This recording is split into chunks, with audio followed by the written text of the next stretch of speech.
Hi friends! Are you like me? You build amazing bases and buildings and cool things, but you wanted to export them and import them or edit them and put them in another save, another map. Well, I'm going to teach you in this video how to export your POI that could be on a local save or could be on a server. It works pretty much the same way, so follow along. And of course, before you do, make sure you hit that like button and subscribe to the channel, maybe ring that notification bell as well. So the first thing is that you have to be an admin. So you have to go into the console, which is F1, and type DM. Now I was already an admin because it's my local save and I broke my leg. So type in DM, it should say debug menu on. Very important, otherwise it will not work. Then you go to your POI. And there's a couple of ways of doing this, but before you start playing around with exporting your POI, make sure you take a backup of your save just to make sure you don't ruin things. I have heard people who are playing around with the commands and they basically ended up taking their POI, lifting it up one block, and that basically forced it all to basically collapse and they lost their whole POI. So don't do that. Take it back up first. But the first thing you do is just you hit Z. Z is basically how you start marking area. There are two ways to do that. You can hit Z on one edge. You go to the other edge and hit Z as well, and you'll get something like this. Possible. Backspace will remove it entirely. Second way is to hold Z and then basically just move it around. That works as well. Works pretty much the same way, and you are marking it down. You see, I've marked it here. But it's basically just marked 2 blocks up, and that's not sufficient because we want to cover all of it. Well, what you do, you hold Shift and you hold G. That gives you this marker. And by holding Shift and G, you can see the green one, oh, it's a little bit yellowish. You can basically raise it up. If you have the red one, you're basically shifting and enlarging it in one direction. Blue goes another one. But this should be enough at least for the size. Then we're going to increase it a little bit, Shift, and we're going to bring it up because we want to make sure the whole base is covered here.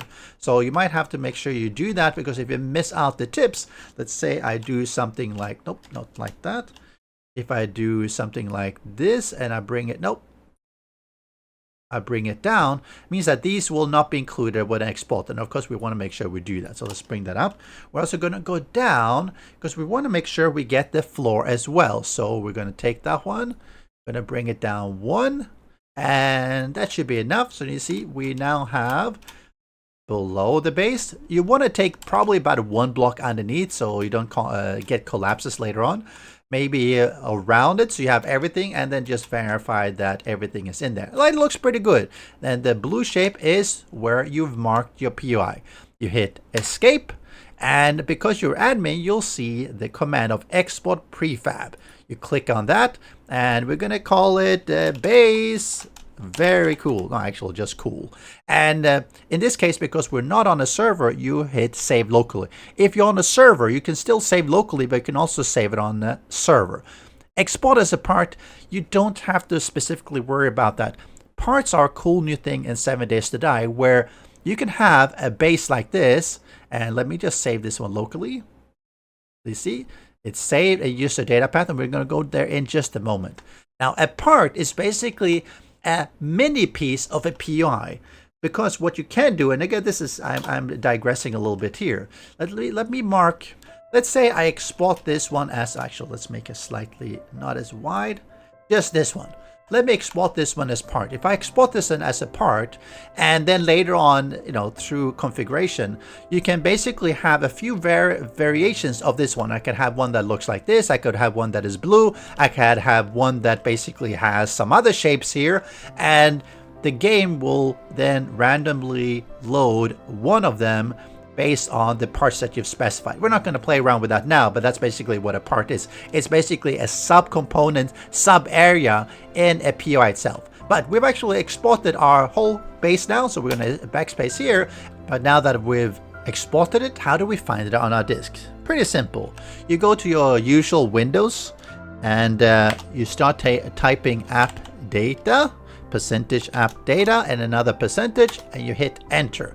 That will open up the general location of where your 7 Days to Die is. And this is actually important for other purposes as well, such as taking backup. So let's go into it here. You'll see a bunch of different files that you'll have here. The one we're looking for here is local prefabs. When you're taking a backup, you're in the saves folder. So if you know where that one is, this should be easy. But you go to local prefabs and you'll see a bunch of files. And these ones that are called base is basically the one we just exported. So if I zip them up right now, I call them local prefabs.zip. And once I've zipped it up, I can upload it to a server. I could send it to my friends so they can try it out, because now I have it. So what we're going to do, we're going to escape and we're going to exit out and we're going to verify that we actually have it. And to do this, you want to go to editing tools and you go to the level prefab editor, which will load in, and it will look similar to what the game is, but it's the editor for where you will load in a POI or create a POI from scratch, and you can make changes to it. So that's what we're going to be doing now. And here we're in another one of my bases, the one I actually exported for my community server, but we don't care about that one. So I'm going to hit escape. We're going to go over here to prefab browser and we're going to search for base, because that's what I call it. And it was base cool. And we're going to hit load and we're going to cancel all this, discard the changes, and there we go. See, this is what we just exported from my game. And of course it will have the doors, it'll have the generator bank and stuff like that. So you can actually make changes here.